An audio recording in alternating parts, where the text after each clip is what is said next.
Hello, everybody, and welcome. Today is Tuesday, June 30th, 2020, and this is your evening live stream. Tonight's topic, advice from the experts, 13 ways narcissists act like children. Stay tuned.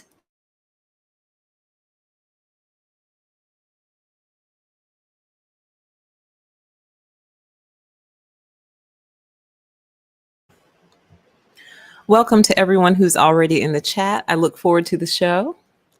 While we're waiting, go ahead and do a couple of public service announcements. First, I would like to give a big shout out to my patrons. Thank you so much for your continued support. You are highly valued, and I appreciate you guys more than you could ever possibly know. The next announcement is we have selected our next book for our book club. Yes, we have a PTE book club now. It's official. I guess it can't be official until I actually finish a book first. So we have 2 more chapters to go in corporate cults. I'm actually going to try to knock that out this week so we can go ahead and get started in this book. Welcome to everyone in the chat. Let me know if my sound is okay and if you can hear me all right. Quick disclaimer about this book. For one, if you'd like to buy it and support the channel, you can find that link in the description box. But there are alternative copies all over the place. But if you're just interested in helping the channel out a little bit, follow that link in the description box, and it does kick me back like 50 cents. The second disclaimer is this book is very intense, you guys, very intense. And the term that I came up, Lord have mercy. The term I came up with for it was accidental psychotherapy. So, some books you go into, that it's like psychotherapy and it's intended to be that. This I would consider to be accidental psychotherapy. And with that said, if you're not in a healthy mental place, I don't know that I would recommend this book right now, because it is so intense and it will peel back so many layers you didn't even know were there. So for those who've already purchased a copy and started reading it, I'm very, very curious to know what you think so far. I am on page 150.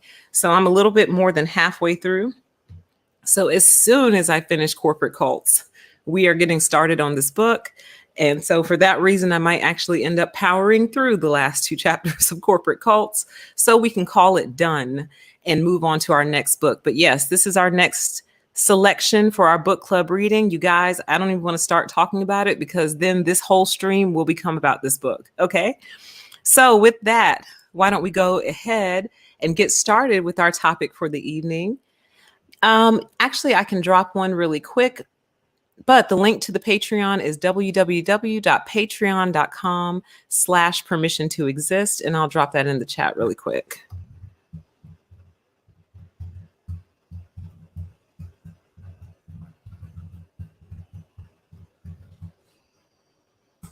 Okay, headed your way. Welcome to everybody in the chat. Thanks for joining me. Tonight's topic, advice from the experts, 13 ways narcissists behave like children.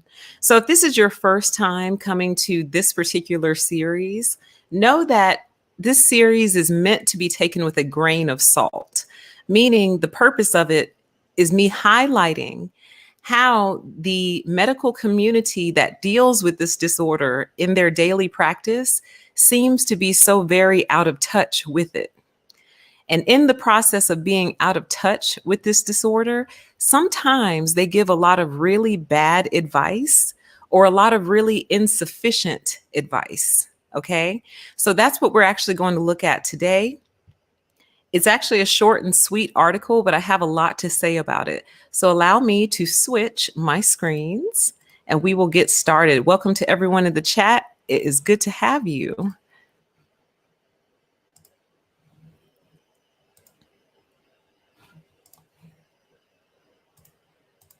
All right. Why don't we go ahead and get started? The title of this article, published in Psychology Today, 13 Ways Narcissists Behave Like Children. This is written by Dan Neuharth, PhD, MFT. And I guess that is perhaps either the title of a book underneath his name, Narcissism Demystified, or maybe this is his series. I'm not sure. Okay. Now, we already know that narcissists behave like children. So this is not a huge surprise, but you will see as we go through the article why I'm even bringing it up to you in the first place. Okay. So why don't we go ahead and read it? Where did my mouse go? Here we go. Let's go ahead and read this article together and then we'll talk about it. I'm going to try very hard not to editorialize. So for those of you who are listening on a playback, you should be able to skip this part if you don't want to hear the read, or if you do the read yourself. Here we go. How narcissist tactics can be eerily similar to kids in their terrible twos. I recently watched a friend's 5-year-old try to convince his mother to let him change the rules and watch TV before doing his homework. The homework takes too long. It's too hard, the child implored. Then, without skipping a beat, the child said, "But if you let me watch TV first, I can get the homework done in a jiffy. It'll be easy," he said. We don't necessarily expect young children to be consistent. They are learning how the world works and just trying to get their needs met. Like children, narcissistic adults also bend the truth. Narcissists believe, or at least act like they believe, that whatever they say in each moment is the absolute truth. No matter that their statements are often completely contradictory. But unlike innocent children, narcissists' inconsistencies and manipulations have far greater consequences to those around them. If you expect narcissists to consistently behave like responsible adults, you are likely to be disappointed. When narcissists feel humiliated, slighted, or inferior, they frequently revert to a childlike state, behaving like a child during the terrible twos. Such regression is not surprising. Narcissistic personality disorder may develop due to an early trauma or family influences that can leave a person emotionally stuck at a young age. Adult narcissists use sophisticated versions of childlike responses. When seen in this light, the often mystifying and maddening actions of narcissists begin to make sense. For example, a child caught with his hand in the cookie jar after being told to wait until after dinner will respond in one or more of a baker's dozen of predictable ways as follows. Number 1, blame someone else. But I didn't know you were watching, so it's not my fault. Number 2, say they had no choice, but I was starving. Number 3, pretend they don't know what you're talking about. What cookies? Number 4, recite good things they have done, but I looked at them for a really long time before taking one. Number 5, cry or act like a victim. I always get caught. It's not fair. Number 6, deny they did anything wrong. I was just looking for later. I wasn't going to eat it now. Number 7, get mad at you. You're a mean mommy. Number 8, change the subject. Can I go play now? Number 9, try to charm you. But I love you so much, mommy. Number 10, minimize. But I don't even like that kind of cookie. Number 11, hide or run away. Number 12, ignore you. Number 13, throw a tantrum. In looking over the above examples, do any seem similar to how a narcissist you know responds when feeling stressed, slighted, or thwarted?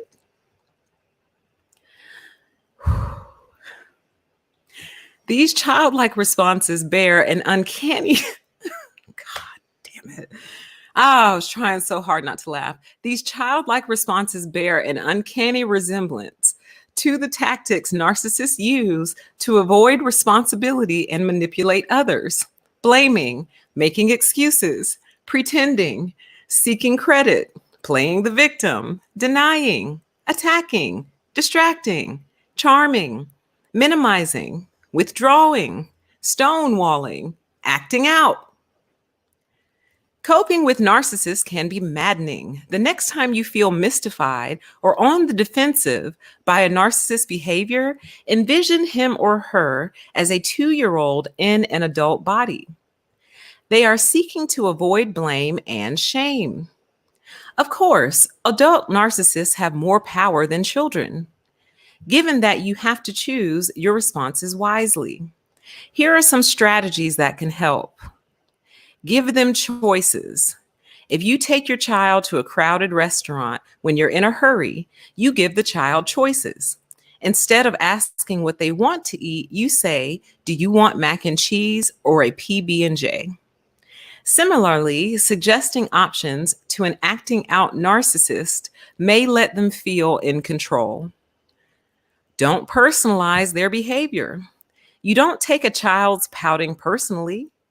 They are in the throes of emotions they haven't yet learned to contain. Most children learn to self-soothe over time. Narcissists, however, cannot self-soothe. Their feelings, when they are embarrassed or disappointed, overwhelm them, and they will act out those feelings.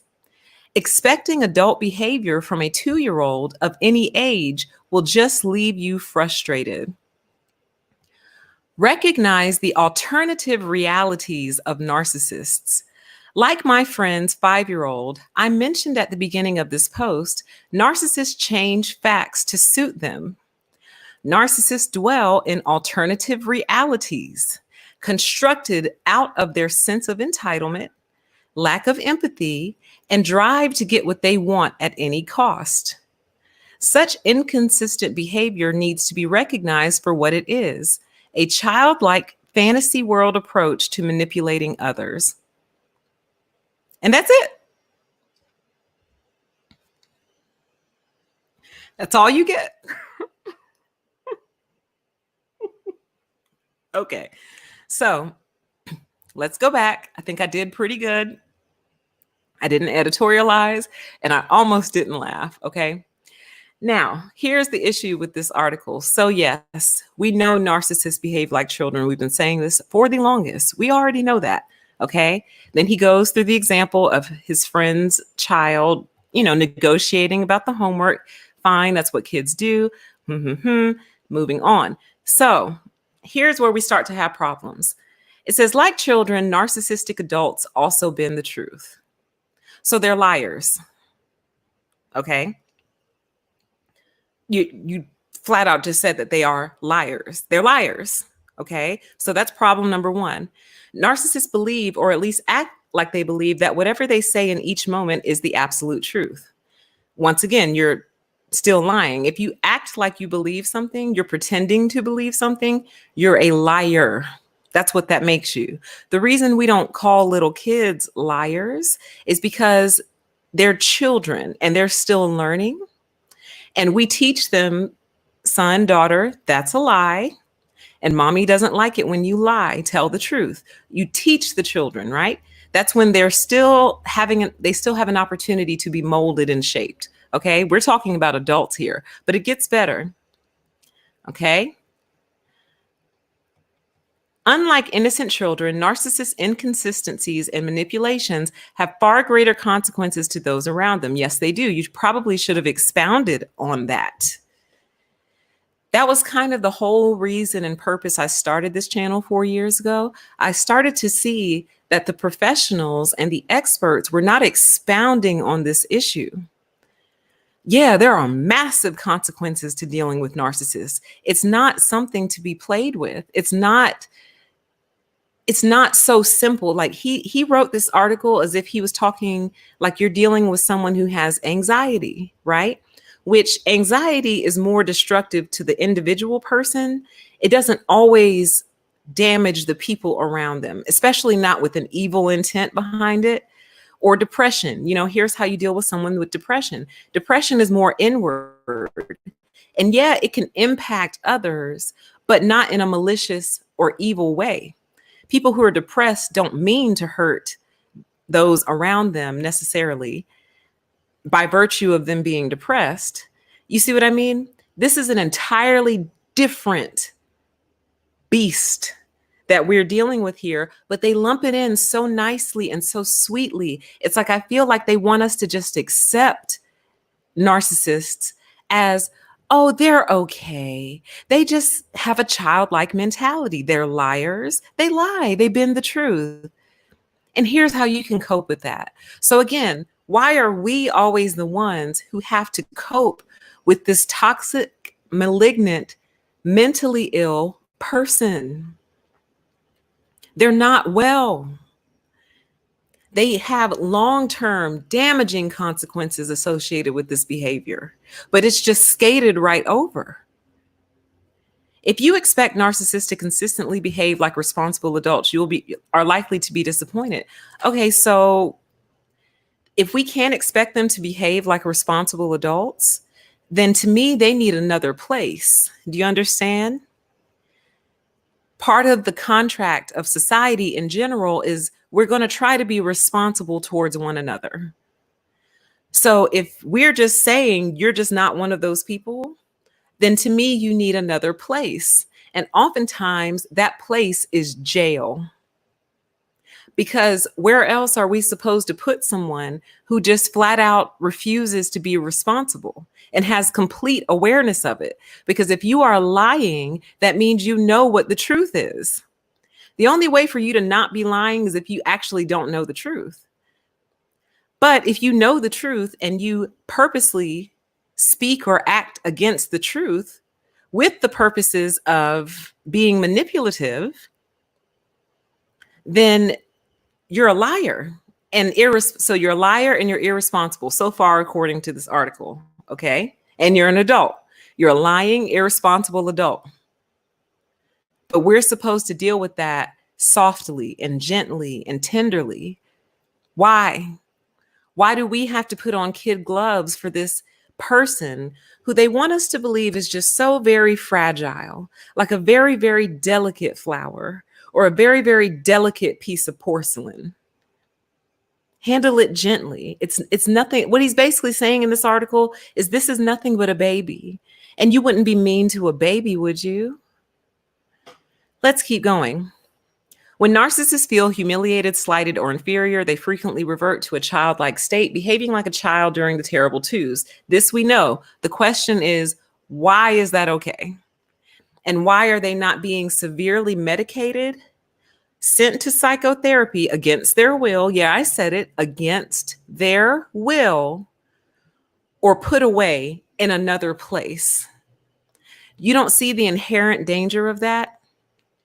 The reason children are a danger to themselves is because of this, because they collapse inside and melt down and they can't control their emotions. They make bad decisions. You see what I mean? So that's what the adult is for, to kind of guide and direct this child, this young person who is still trying to learn and navigate the world at large. So basically, what I feel like this particular author is asking us to do is to be the narcissist parent. Be that parent. Be the parent figure in your narcissist life. Be their parent. And I just think that is so inappropriate to advise anyone. Like, it's okay that they're toxic, manipulative, lying, and destructive. Just be a parent to them and everything should be okay. Such regression is not surprising. NPD may develop due to early trauma or family influences that can leave a person emotionally stuck at a young age. And it's not that I don't have compassion for this. It's that as a result of this, you are damaging and destroying other lives and your own, but you clearly don't care about your own. So since we cannot appeal to you on the basis of your own life, we attempt to appeal to you on the basis of the other lives that they're destroying.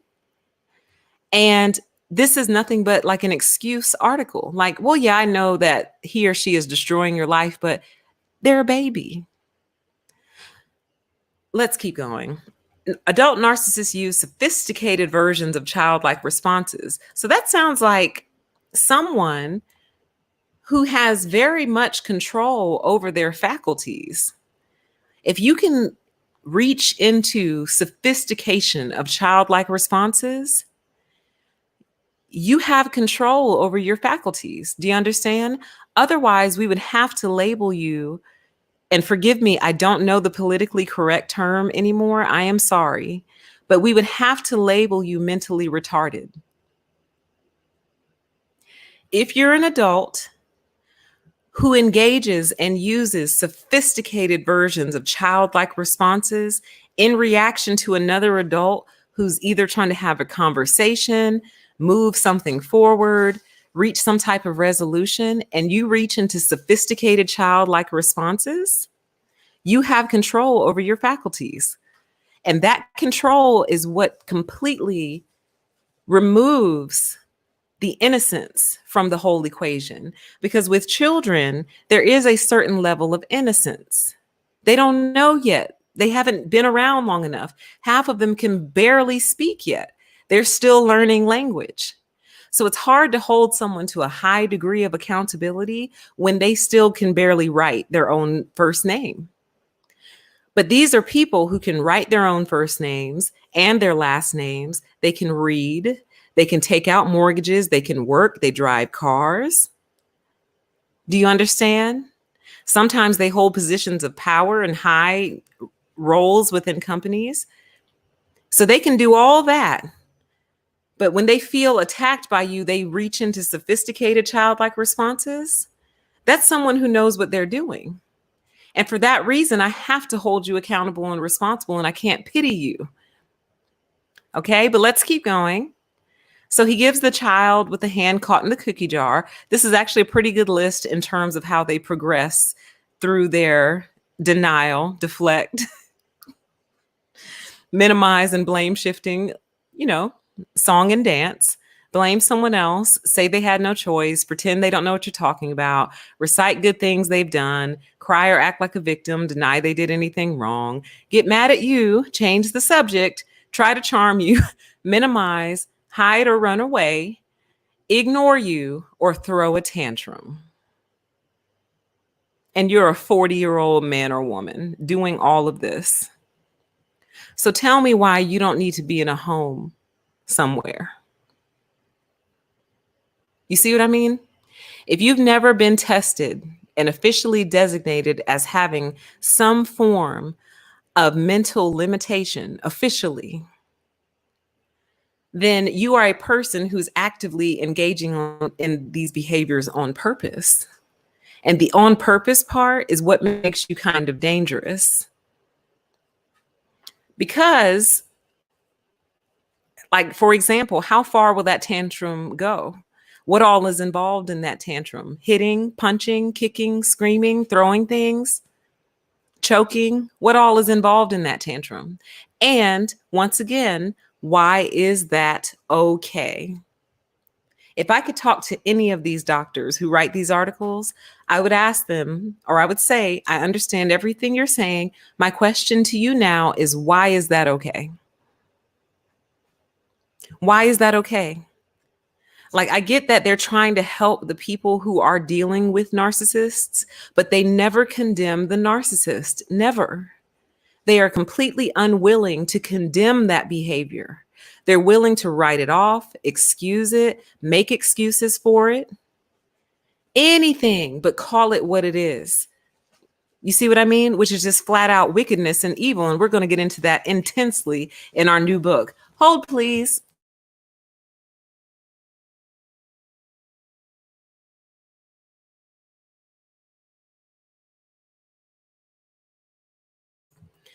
Their unwillingness to call it what it is, which is just flat out evil, is what allows it to manifest and grow and prosper and bloom in our society.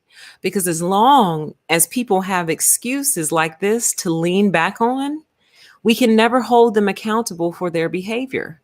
It's almost like saying, hey, you're a narcissist. And they're like, I am a 2-year-old in an adult body. Leave me alone. It's like, you're a 2-year-old, but you have a job. Like, you just bought a house. What do you mean you're a 2-year-old? I'm a 2-year-old, okay? But you're like the vice president of a Fortune 500 company. I don't understand. I'm 3 in my head, okay? I can't explain it to you, but I'm 3 years old in my head. So you need to leave me alone because right now you are messing with a child. You wouldn't speak to a child this way, would you? So why are you speaking to me like this? I am 3. These childlike responses bear an uncanny resemblance to the tactics narcissists use to avoid responsibility and manipulate others. So once again, why is that okay? Why is that okay? Blaming, making excuses, pretending, seeking credit, playing the victim, denying, attacking, distracting, charming, minimizing, withdrawing, stonewalling, and acting out. You know who else this sounds like to me? $1 million guess? Anybody? Anybody? These sound like criminals to me. This is how criminals behave. Almost all of them. They sound like criminals to me. And God, I want to talk about this book so bad. I want to talk about it so bad. I want to talk about it right now, but I'll just pull this one piece out because he actually talks about criminals and criminality in the book. And he says that, oh, come on, PTE. He basically says that the same thing I told you guys, which is that the majority of criminals are free. Told you that. Oh, here we go, right here. Let's see. It says, how can this be? How can they be evil and not designated as criminals? The key lies in the word designated. They are criminals and that they commit crimes against life and liveliness. But except in rare cases, when they might achieve extraordinary degrees of political power that remove them from ordinary restraints, their crimes are so subtle and covert that they cannot clearly be designated as crimes. That's what I was trying to tell you. When I say most criminals are free, they are. But their crimes are so subtle and covert, you can't really put your finger on it and you can't really classify them as crimes. And that's why they don't get arrested. And that's why they don't ever get locked up for this stuff. It's subtle. It's hard to pinpoint. And if you're not looking for it, or if you're not reading books like these or coming to channels like these, you'll just think something's wrong with you. You see what I mean? That's why I said this book, People of the Lie, that we're going to read next, it is accidental psychotherapy, because there are parts in there I'm just like, oh, man. Oh, wow. Wow. That's really what it was, wasn't it? Like, I can't even deal. Like, I feel like I need to go reactivate my BetterHelp account and talk to my therapist, because I'm like, I don't know if I can sit with this stuff by myself much longer. So coping with narcissists can be maddening. Yeah, it can also be dangerous. The next time you feel mystified or on the defensive by a narcissist behavior, envision him or her as a 2-year-old in an adult body. They are seeking to avoid blame and shame. But here's the thing, as adults, sometimes we have to take the blame for things we've done. And the beautiful thing about taking that blame and feeling that shame is that it causes a change in your behavior. And that is the point and the purpose. All of us have done something before that I hope you didn't mean to, that we didn't mean to, that may or may not have hurt someone. And when we found out, we felt bad about it. We felt shame about it. Some of us might carry that shame to this day. And that is good. That's beautiful, because that shame will generally prevent you from doing it again, because you didn't mean to, right? Hopefully you didn't mean to. And sometimes I suppose there are things that you do on purpose, perhaps well-meaning, I hope well-meaning, that ended up hurting someone and you feel shame about it. Good. That shame is healthy. That shame shows you, number 1, you have empathy. Number 2, you're still a human being. Number 3, you can still think about and consider others. And number 4, you probably won't do it again. Narcissists, like it says right here on the article, they're trying to avoid blame and shame. And as a result, it enables them, that avoidance of blame and shame enables them to do absolutely anything. And that's what makes them dangerous people. They have the ability to do pretty much anything. You understand? Of course, adult narcissists have more power than children. Given that, you have to choose your responses wisely. So you're basically telling us, watch out. Be careful. Nowhere in this article does it say, hey, if you can actually get out of this relationship, get out.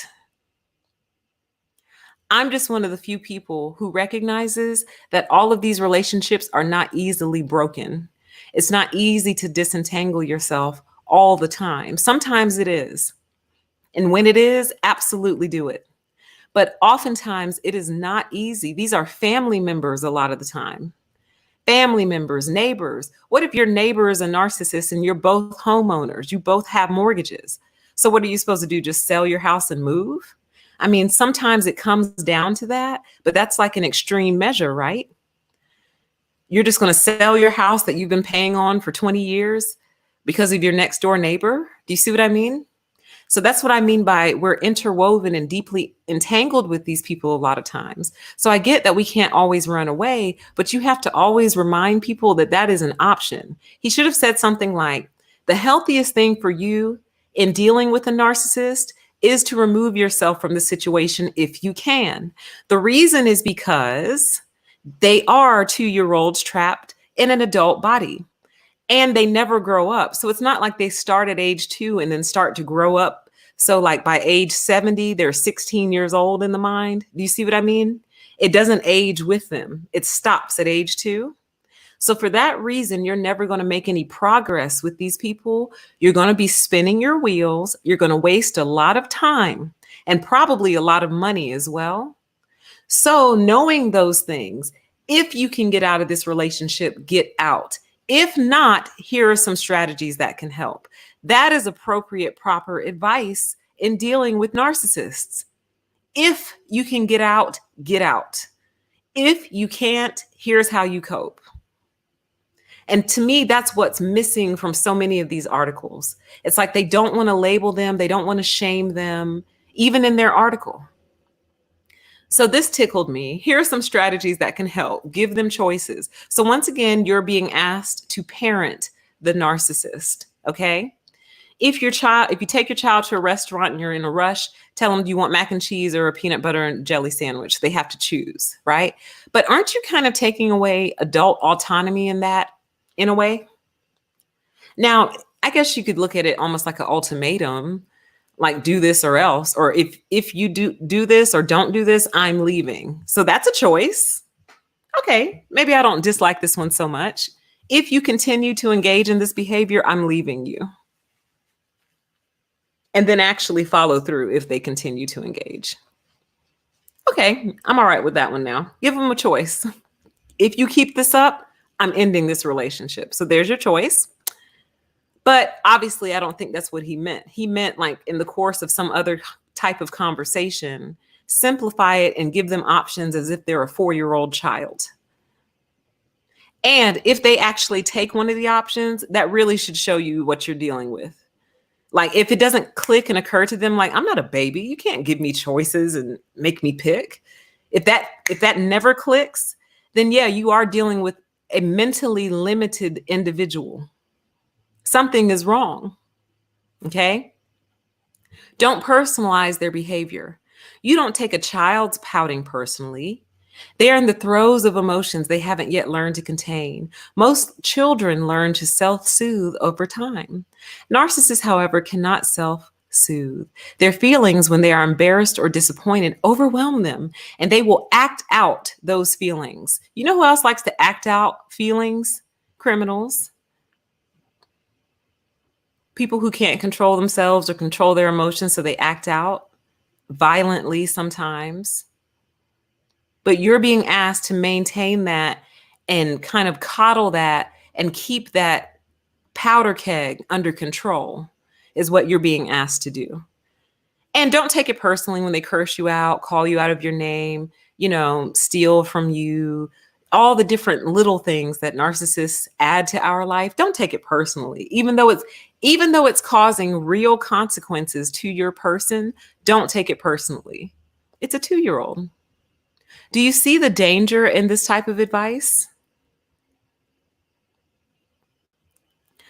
I just saw a comment. It says there is a point in not taking their behavior personally. I get what you're saying in the comment thread, and that you are recognizing that it's actually not you, that they are deeply unwell. But at the same time, imagine this scenario in a married couple, and one of the spouses acts out because they're overwhelmed with emotion because they're starting to feel guilt and shame.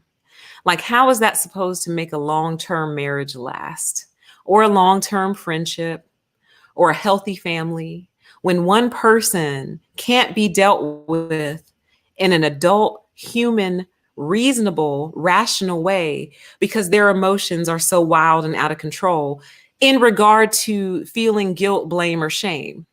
So it's not like you're picking on them, like, I don't like your hair color, and they're acting out because you don't like the way they dyed their hair or something. We're talking about something they've actually done that you need to have a conversation about. And as soon as they sense that you're about to place blame, they throw a temper tantrum at age 41. Why are we normalizing this? We cannot normalize this. Otherwise, what will end up happening is narcissists will become a protected class. And that is the last thing we want to happen, because then that means they will become untouchable. They're already kind of untouchable as it is. But if we can frame it like these are very delicate human beings that are in deep need of protection, they're traumatized. Okay, well, they're traumatized to the point where they actually can't engage in society. So if you're traumatized to the point where you can't engage in society in a healthy and safe way, you need to be institutionalized. And I'm going to get into that more in this last little section here. Recognize the alternative realities of narcissists. So you are delusional. You're delusional. So you're a liar. You're manipulative. You're delusional. You might be violent when you go to throw your little temper tantrum. Lying, manipulative, delusional. You live in an alternative reality. Back in the day, people who lived in alternative realities got institutionalized. Because in living in an alternative reality, you're going to engage in alternative actions that actually go against reality, because reality is reality. But if you are living in an alternative reality, you're going to engage in alternative actions that more than likely are going to have negative consequences to you and everybody else around you. So let me get this straight. Let's run down the list. Once again, let me just scroll to the top really. Oh, here's a list right here. So you're a liar, you're a manipulator, you blame and make excuses, you pretend, you seek credit, you play the victim, deny, attack, distract. You're also charming. These also sound like the traits of the devil, but that's another conversation for another day. You withdraw and stonewall and act out. And on top of all of these things, you're living in an alternative reality. You need to be institutionalized indefinitely, okay? Or at least until medical science can find a cure for this. They can't treat it hardly. Like, most therapists run away from this because they can't treat it. How do you treat someone who lives in an alternative reality? You can't. And then on top of that, they lie, they blame shift, they stonewall. And then if you really corner them, they act out and throw a violent temper tantrum. You need to be institutionalized. And I believe I've said that before at some point in time on this channel, but I would just like to reiterate that fact. Okay? Like my friend's 5-year-old I mentioned at the beginning of this post, narcissists change facts to suit them. You can't do that. The thing about it is, you actually can't do that. You can't do that. That's like calling up your credit card company and they're like, "Hi, you've missed the past 6 payments." And you're like, "No, I haven't. I paid those." They're like, "Well, sir, ma'am, we're looking at your history here and we actually don't see payments. Can you let us know what source they came from, what account you paid them with?" "Oh, sure, I paid them with the blah, blah, blah account." "Okay, well, we have no record of that account here. Do you have any bank statements that reflect these payments?" "Oh, so now you're accusing me of being a liar?" "No, sir, ma'am, we're not accusing you of being a liar. Our records simply don't reflect the past 6 months of payments that you're saying that you made." "Well, it's not my fault your records don't reflect my payments." I could go on and on. God, I need to do like a skit series. I have so many skits regarding this in my head. Narcissists dwell in alternative realities constructed out of their sense of entitlement, lack of empathy, and drive to get what they want at any cost. You know who that sounds like to me? I'm going to give you 1 second to think about it.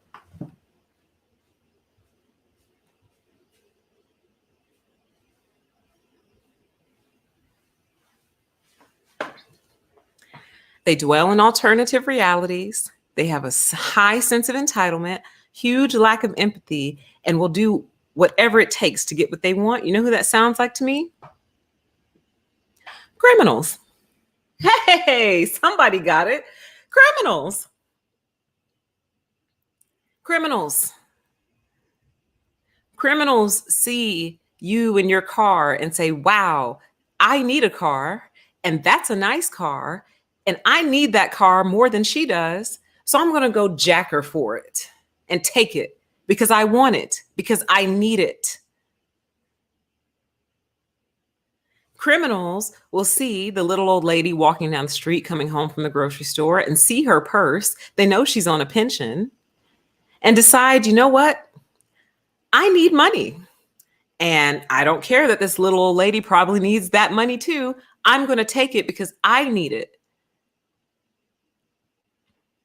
That's how criminals think. And yet we're told to give them options and not take their behavior personally. Such inconsistent behavior needs to be recognized for what it is: criminal behavior. Oh, no, no. A childlike fantasy world approach to manipulating others. And that's it. That's it. He just drops us off right there. That's it. That's all you get. So, from my non medical, non professional opinion, anyone who's living in a childlike fantasy world and also manipulates others needs to either be jailed or institutionalized for life. Because, and I know this is going to sound really bad, but I actually mean it. What good are you to society if this is how you're going to behave? How are you helping? I mean that. How are you helping? You're living in a dream world. You're delusional. You lie and manipulate, blame shift. You make excuses for your behavior. You pretend nothing's wrong. You pretend something's wrong. You're always pretending, quite the actor or actress. You steal other people's credit for work because you are fundamentally lazy. You play the victim, even though you're more often than not the perpetrator. You deny any wrongdoing, but are quick to attack. Distracting, I guess that means stardust, like throwing stardust in their eyes. But you're also quite charming, like a snake. You'll minimize your bad behavior and maximize ours. And then when we start to corner you, you start to withdraw, stonewall, and act out. Please tell me what benefit this is to society. How is this helping anybody? You need to be the word it's funny, this is in my earlier videos, but I used to say we need to quarantine them. We need to actually quarantine these people because we can't fix it right now. So until we can actually fix it, they need to be removed and quarantined from greater society because you are a threat. You're a threat to greater society. You're a threat to anybody who's with you. male or female. You're a threat. And that person may or may not know it yet, but they're probably starting to slowly figure it out. Because think about it. Think about how many different things they're covering up in that relationship. You know what I mean? Our mind automatically goes to cheating is usually the first thing, right? Oh, they're cheating. Cheating. And cheating is bad. To me, cheating is a precursor and a sign for all bad relational behavior, because it shows you don't value your partner. You're a liar. You're covert. You don't value your health. But that's a different conversation. My point is, the mind automatically goes to cheating. But guys, there are so many other things that could be going on beneath your awareness, because you're dealing with the person that possesses all or most of the traits on this list. So what do you mean PTE? I don't know. They could be involved in high crimes and misdemeanors like money laundering, trafficking of various sorts. You see what I mean? They could be stealing your money out of one account, funding some gambling habit somewhere. You see what I mean? And it actually can get even worse than that. Some of them are living double and triple lives. And I don't even necessarily mean with extra families. Some of them do have extra families, but some of them are just going out masquerading as a doctor. I read something the other day. It was like a meme or something, or a tweet, something. That's the person said that every time they move, they go by a different name in the city that they move to. And that over time, they know where they met somebody based on the name that that person calls them. Now, in fairness and in a disclaimer, this individual had a name that was hard to pronounce.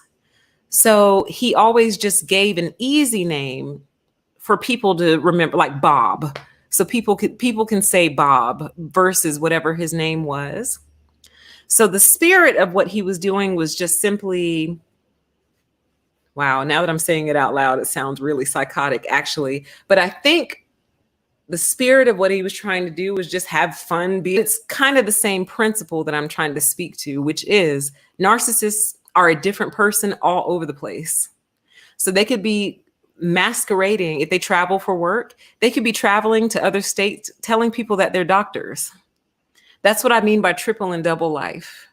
Like they're actually not doctors. They're like an accountant. But when they go out of town, they tell people that they're doctors, and just see what kind of leverage that buys them wherever they are. They give people different names wherever they go to see what kind of leverage that buys them, or to try on a different personality wherever they are. That's what I mean by there's tons of other things that can be going on beneath your awareness other than cheating. Okay. So with that, that's actually all I was going to say about this article. Welcome to everybody in the chat. It's good to have you. I'm going to click over really quickly, and then I'm going to go through your comments. If you're interested in reading that article, it is linked in the description box for you. Welcome to everyone in the chat. If this is your first live stream, welcome. Right. Let's get this up here. Bam. All right. So high-level summary, we're in after show mode now. High-level summary, narcissists behave like children in a variety of similar ways. This we knew. The reason I brought this article out is because, once again, we are being asked to be understanding of the narcissist. Even though the narcissist doesn't have to be understanding of us and our wishes and our desire to not be manipulated, like, hi, will you please not manipulate me? No? Okay. Don't say anything about it or you'll have a meltdown. Okay, I won't say anything about you manipulating me. I'll just let you do it, because if I say something, you'll have a catastrophic meltdown. So I'll just keep my thoughts to myself. So to me, that's very dangerous advice. It's inadequate advice, and it's incomplete advice. And it serves to protect the actual perpetrator, which is the narcissist. They need to be held accountable for this behavior. We need to force more of them to have these temper tantrums, because in their violent acting out, maybe they can finally get arrested and get put in jail where they belong. That's the only thing preventing them from being where they belong. The fact that we're quiet and meek and humble and we coddle them, we don't say anything, because we know we will set that powder keg off if we try to hold them accountable, they go through their whole lives getting away with this behavior. So perhaps we need to start holding them accountable more often so they act out and throw that temper tantrum so we can finally put you where you belong, which is in jail or institutionalized for a very long time. And with that said, I'm going to go through your comments. Welcome, everybody, to the live stream. Thank you for joining. Okay, let's see.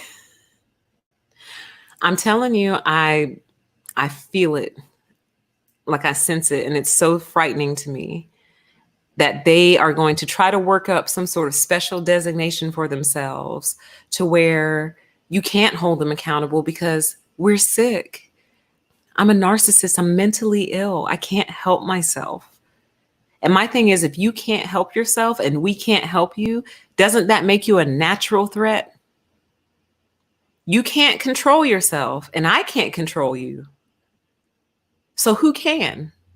And if the answer is nobody, that makes you a lawless individual, does it not? It also makes you above the law. And it makes you also dangerous. So we have to figure out how we're going to manage this little problem. Yeah, God forbid. I bind that up and rebuke that. Let's see here.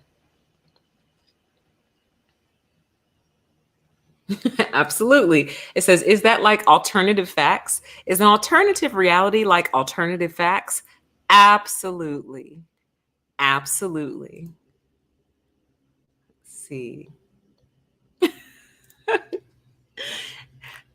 It says, I gave him choices and he ghosted. Thank God I threw the eggshells out in the trash. Good for you. Good for you. And I hope they are gone from your trash bin and in the dump. I'm telling y'all, sometimes your narcissist will leave you and never speak to you again. And it is the best thing that could ever happen to you.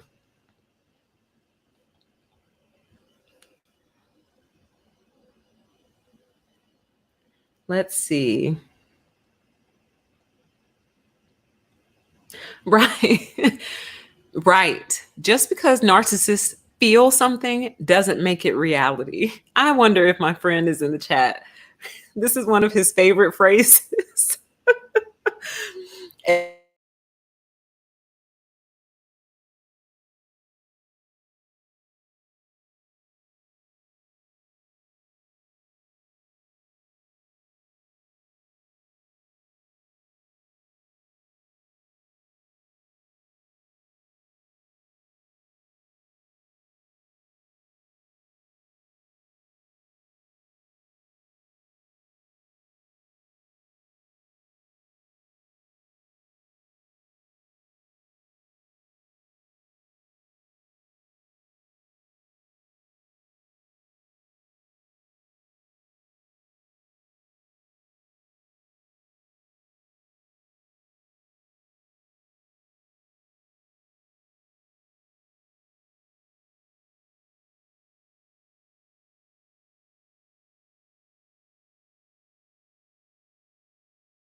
Are you guys back?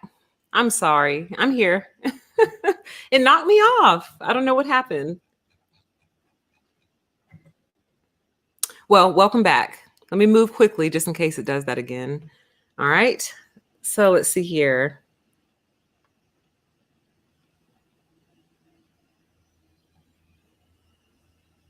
It says this list describes every MLM owner. Are those the pyramid schemes?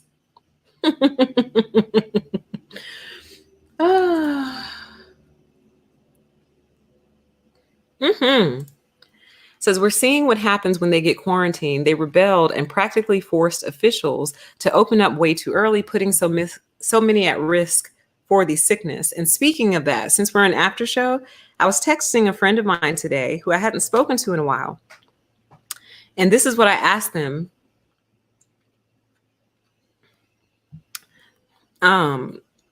Because someone very close to him is in the medical field. Okay. And I said, so can I just ask a one-off question? This, y'all forgive me. I put my Valley Girl on sometimes. Okay. I said, this thing is super real, huh? I said, this thing is super real, huh? COVID, it's not a hoax like people are saying, right? I said, I'm so confused by all the differing news stories. This is what he wrote back to me. And he has no reason to appease my personality at all or gaslight or anything. Like, it's not, we're more associates than friends, if you will. He said, it's very, very real. Several friends in NYC got it. And one who's only 31 years old was in the hospital for 2.5 weeks. Okay. So I know that means nothing to you because you don't know who this person is. You know, the source is important. You don't know that, but I just want to reiterate, you guys, like, it's real. Like, I've spoken to a nurse. She said it's real. By the way, nobody responded to my medical post, man. I was like, ooh. So I don't know if I didn't market it well enough. So I'll take responsibility there and say, maybe I didn't market the request well enough. All I did was a post on my community tab and a post on Twitter, and that was it. So I'll just say it again here. If anyone is a doctor or a nurse or a medical professional working anywhere in the hospital, so you can be working the front desk, you just need to be employed by a hospital or some sort of medical center. The invite was to come on the show so I could ask these types of questions like, please tell us what's really going on. What have you seen? What is a typical day like? How has that been different from prior to all of this? Are you scared? Have any of your coworkers gotten sick? Like, those are the kind of questions that I wanted to ask, but literally nobody responded. And I was like, ooh. I was like, they're scared. They're afraid. I don't know. And I don't know if that I should take that as they're afraid to speak out for their jobs. But the thing is, if it's true, you're not going to get in trouble. Why would you get in trouble for telling the truth? You know? Well, that's a stupid question in 2020. Why would you get in trouble for telling the truth in 2020? Dumb question, PTE. But I think my point is, it's not like in my mind, they would be like speaking out against their employer. All you're would be sharing is like your experience, what you've seen, what you know to be true, like things like that, but no takers, you guys. So I'm going to go ahead and extend it again.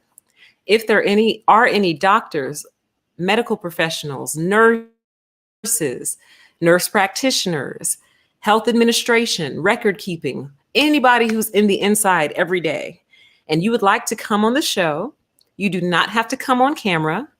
All we need is your voice. We can do pre-recorded if you want, or we can do live. And you do not have to share your name or where you work if you don't want to. If you want to, by all means, feel free.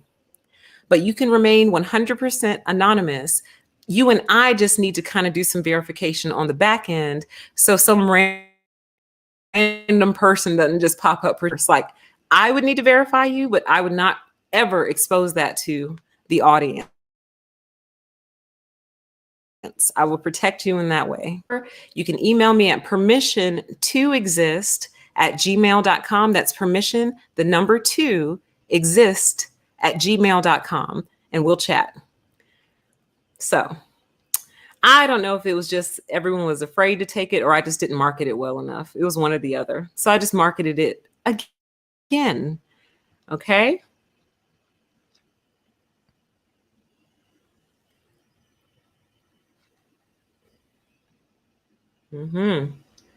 I'm telling you, it's the problem. It says, I was researching signs of mental illness, first trying to figure out what the heck was going on and realized, aha, narcissist. I'm telling you, narcissism is the problem. And what has tickled me so much is that the book we're getting ready to read together, People of the Lie, talks about it. It calls it out specifically, narcissism. And I'm like, wow. And this is written in 1985. I'm like, so I'm not the only one who sees that this might actually be the only problem we're dealing with, narcissism. All right, I'm scrolling still. It says, assuming multiple identities, isn't that a psychological disorder? I do believe so, yes. And so if you're living in alternate realities, you probably have alternate identities as well.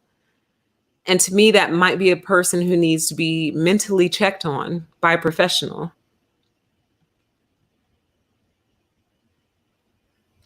Let's see.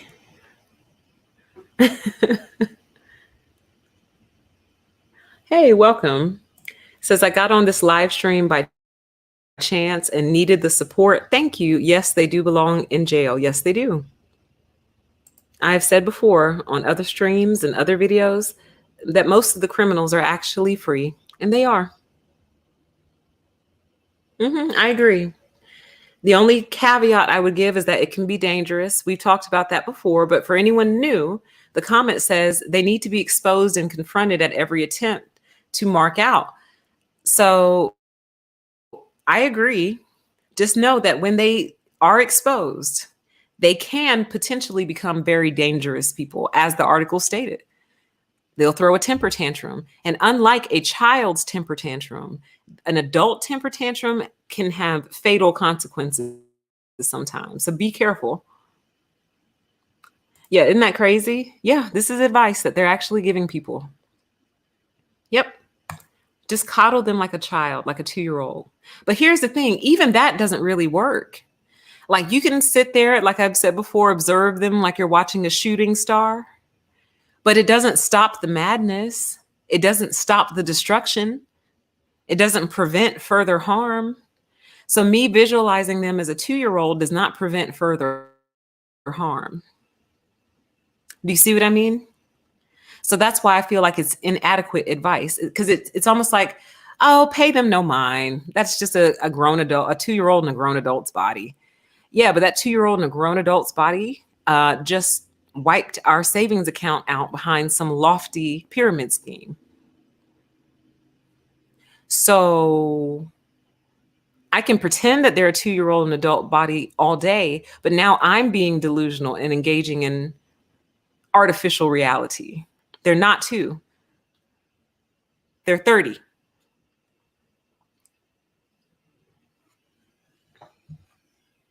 Because theoretically, if I can make the argument that I'm mentally a 3-year-old, then I should be able to do anything I want in this world and get away with it.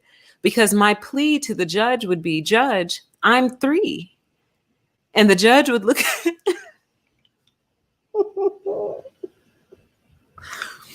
the judge is going to look back at me and say, ma'am, you're not 3, you're 37. I'm going to say, lies.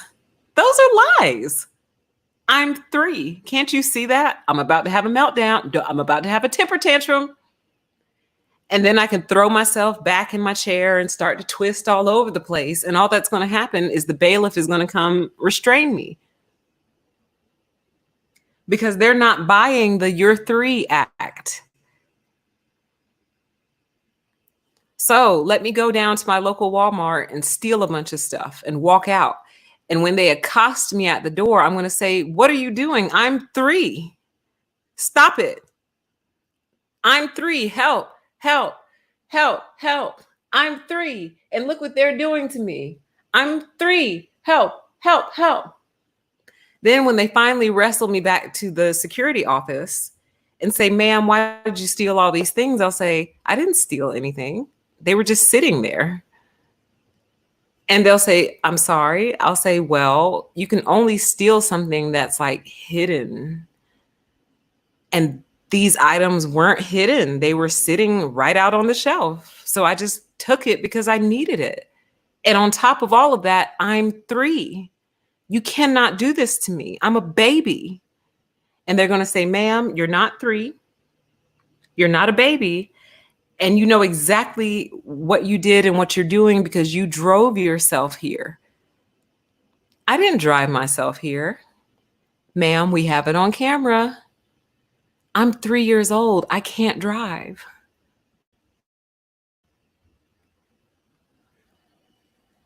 Let's keep going. It says they knew we'd feel responsible for lighting the powder keg. Absolutely. And then they will hold you to that responsibility and that artificial guilt that they placed on you for setting them off for life. How dare you light the powder keg? How dare you? Why would you do that to a 3-year-old? What's wrong with you? Are you ill? Is something wrong with you? Why would you do that to a 3-year-old? You're so mean. Oh, yeah, absolute defense mechanism. Temper tantrum is a defense mechanism, 100%. And if a mild temper tantrum doesn't work, that's when they start to kind of up the ante and raise the stakes to a major temper tantrum. Right, exactly. Exactly. I'm telling you, they're going to attempt to get some sort of designation. And if they are successful, I promise you all, I'm going into law school, 100%.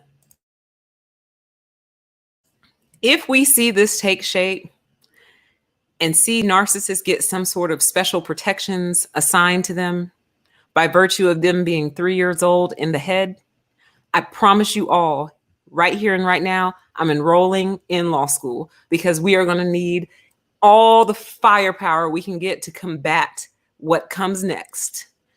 Because what comes next is impunity. Do you understand? So I think the trade-off should be, okay, if you want a designation as in need of special care and attention, then you need to wear something that identifies yourself as such. Because unlike other individuals with legitimate mental illnesses and limitations, you are very dangerous. That's the difference. So because of that, because we're letting you drive cars, we're letting you parent children, we're letting you do all these other things that responsible adults are supposed to do, but you are not a responsible adult because mentally you are 3 and you are taking ownership of that. So people need to know that when they're looking at you, they're not looking at an adult, they're looking actually at a child. So maybe you could wear a pacifier around your neck or something to tell people, tread lightly with this one. This one, it looks like an adult, but it's actually not.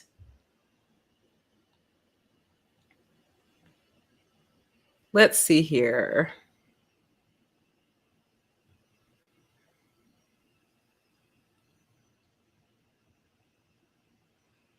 Okay, I'm at the part where we lost audio.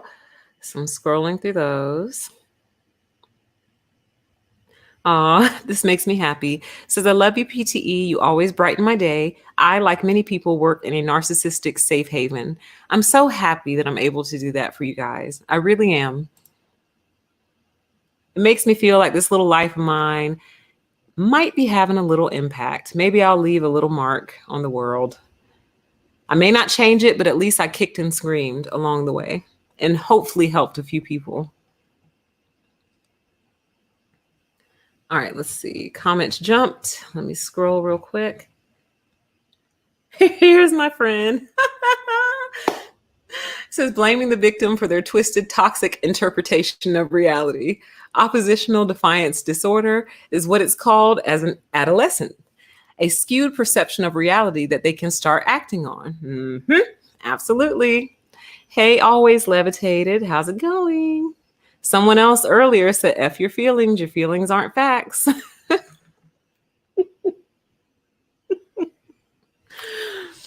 Y'all make me laugh. Y'all crack me up, man. Y'all cheer me up. You really do. Y'all make me smile. There it is.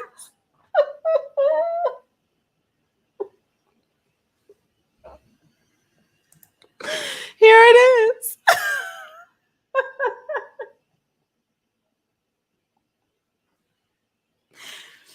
Oh, man.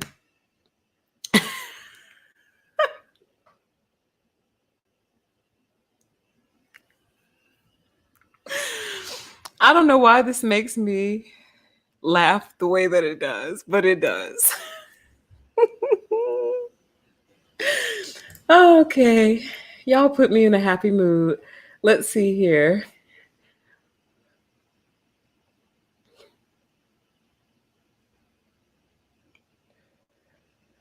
Let's see.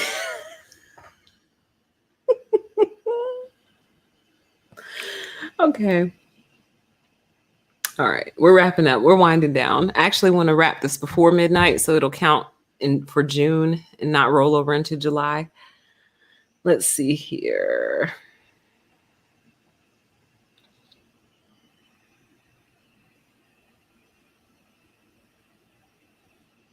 Still scrolling, just scrolling.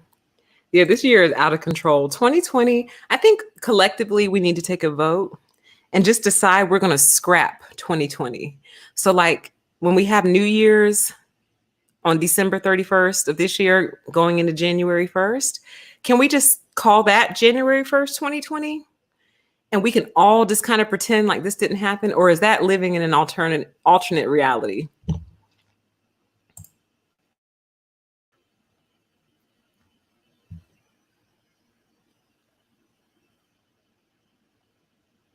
Oh, interesting. It says you never got the post. You used to be a first responder for Red Cross disaster team. You'll look on the tab. Please do. Oh, I just want to interview somebody. I will send you all the questions in advance so you can read through them. And if there are some you just don't want to answer, you don't have to answer it. I won't ask it and you don't have to answer it. But really what I'm just trying to get is a firsthand account of what people are seeing on the ground right now. Because you have to understand, every day we wake up to conflicting information.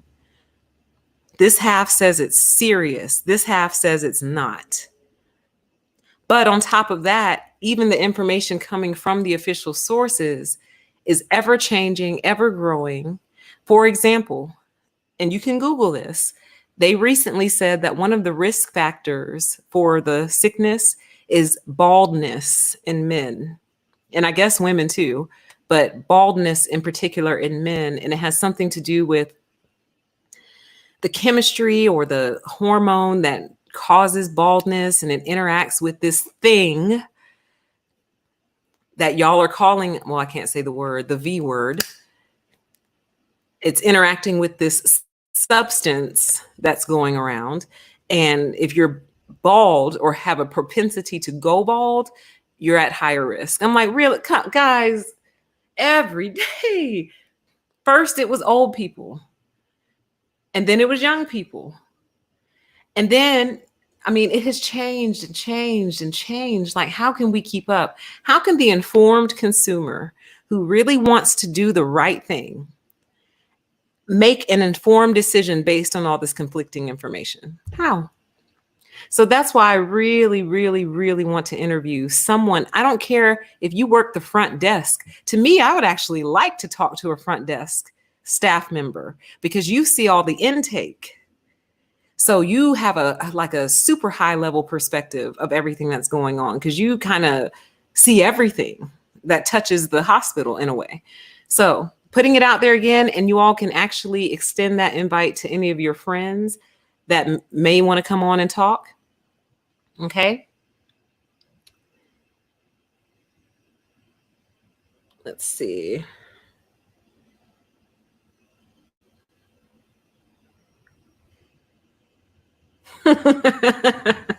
Okay. No. I'm not going to display the comment, but no. We're not going to round them up and do that. No. We're going to quarantine them because they've demonstrated that they are functional, just functionally destructive. Let's see. Woohoo! Yes, it says I've actually read that book. I'm excited you plan to discuss it. The book she's talking about is People of the Lie. Check it out. If you'd like to support the channel, you can purchase it through the link in the description box, and it'll give me a little kickback. If not, it does exist in other formats all over the place. But, you know, I like to have a book in my hands. And I know this is bad. Don't judge me, but I really do like new books. But I did order Corporate Cults as a library book, and I love it to death. So I'm opening, I'm changing, I'm expanding my horizons. But I do like a good, fresh, crisp new book. But that's just me. Anyone else plan on passing their library down to their children? I don't have any children, but if I happen to in the next 10 years or so, I definitely plan on passing the library down. Anyone else? Yeah, it's pacification. Pacify their behavior. Pacify them. Don't confront them. Don't hold them accountable. Don't force them to grow up. Don't force them to tell the truth. Just pacify them. Why? And you know what happens to you? The more you do that, you slowly kind of eat away and chip away at your own soul. Because in many ways, you're not being true to yourself. So it starts to eat at you slowly, but surely. Because it's kind of like, I saw that on Twitter the other day. It's kind of like carrying around a big adult on your hip, and that adult is mean. So not only are you carrying around this giant overgrown adult baby on your hip, that adult baby likes to smack you in your face from time to time, hypothetically and literally. And you're supposed to just keep on rocking it and keep on holding it like, it's okay. You're just a baby. You're just a baby. You're just a baby. Ow, ow, stop. You didn't mean that. You're 3. You didn't mean that. You didn't mean to hit mommy in her face. You're just a baby. You're just a baby. He's just a baby. She's just a baby. You're just a baby. Like, no, you're lying to yourself. Stop. They know exactly what they're doing. Says, I was advised to allow the toddler to have a tantrum, do not respond, and walk away even. Right, exactly. It's like, all right, well, when you're through melting down over there, I'll be in the living room.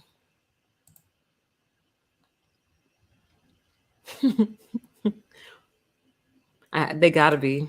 It says, girl, these so-called advice articles are written by narcs themselves. Gotta be. Have to be. Have to be. Trying to protect themselves. Because the more we talk about this, and then after y'all read People of the Lie, it's over. It's over. Like, oh, it's so over. After you read People of the Lie, it's over. I'm telling you. Like, once you read this book, it's over for them. So this book review and this book is game over. In game for them. There's no more hiding. It says, you're not 3, you're crazy.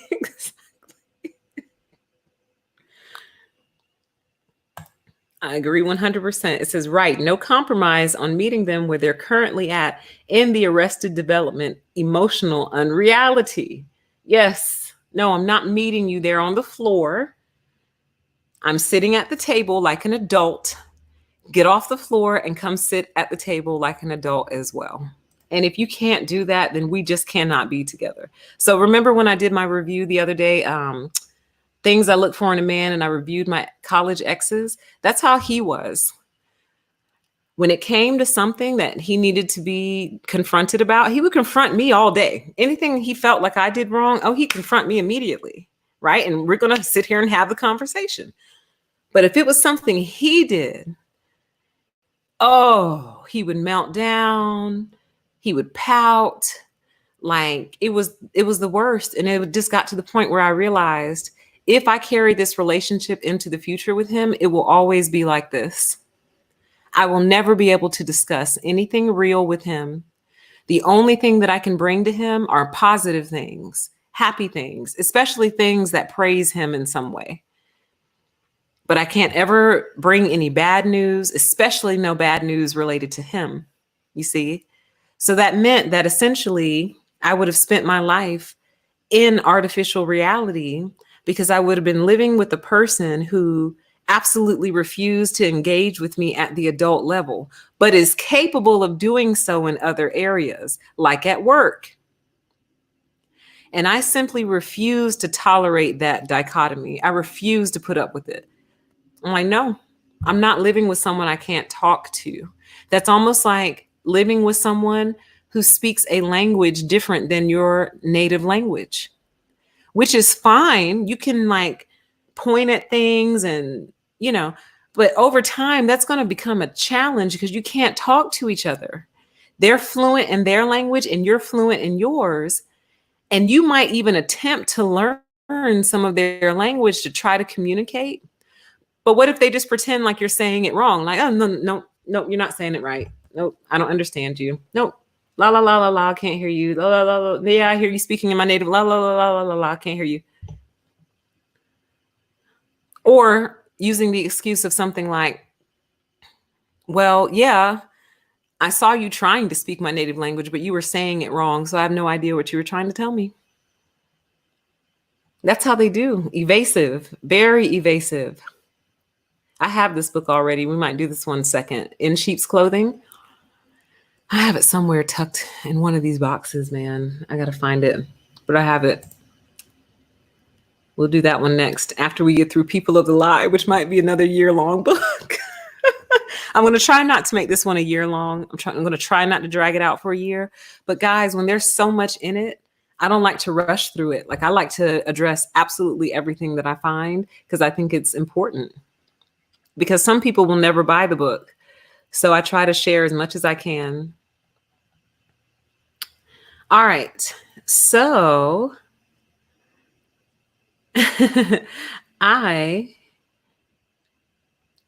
Rainbow, let's go together. Let's do it. Let's knock it out.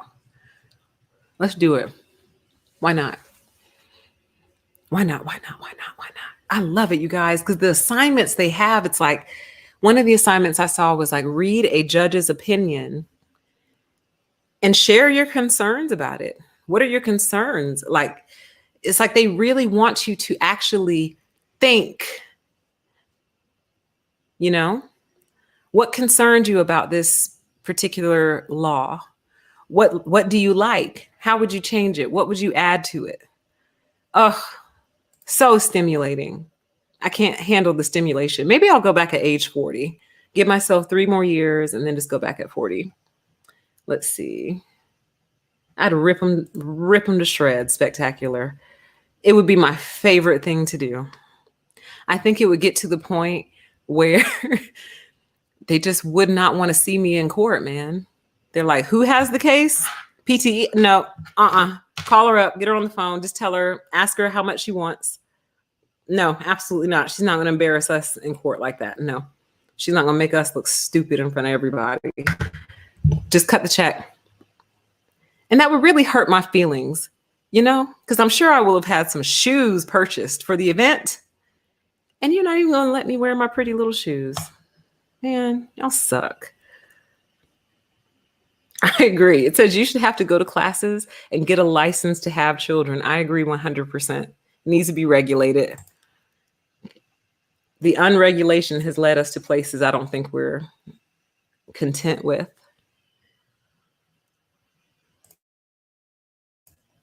All right, you guys. So I'm actually going to go ahead and wrap this up. I hope you enjoyed this live stream. As you're reading these articles you find on the internet, read them with a very critical eye. I don't think these doctors and these authors are publishing with ill intent. I think the intent that they're publishing with is they want to remain positive.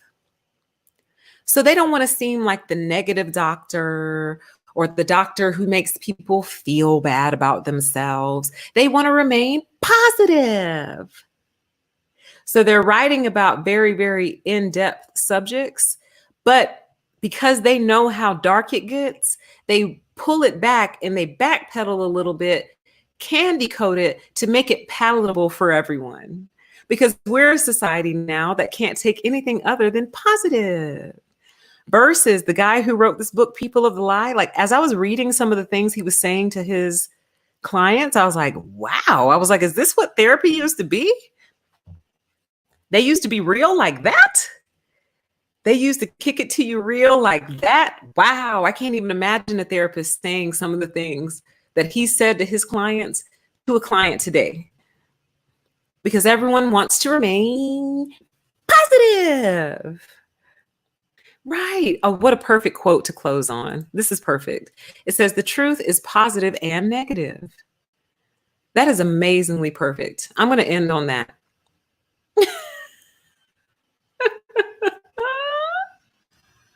I'm going to end on that, you guys. Thank you so much. I appreciated your time this evening. I hope you have a great week, great rest of the week. And we go into July 1st tomorrow. So let's see what the rest of our year holds. These first 6 months have been crazy. So let's see what the last 6 months of 2020 holds. And with that, I'm going to log off. I'll leave the comments open for a little bit, then I'll shut it down. Thanks, you guys. Have a great night. Bye.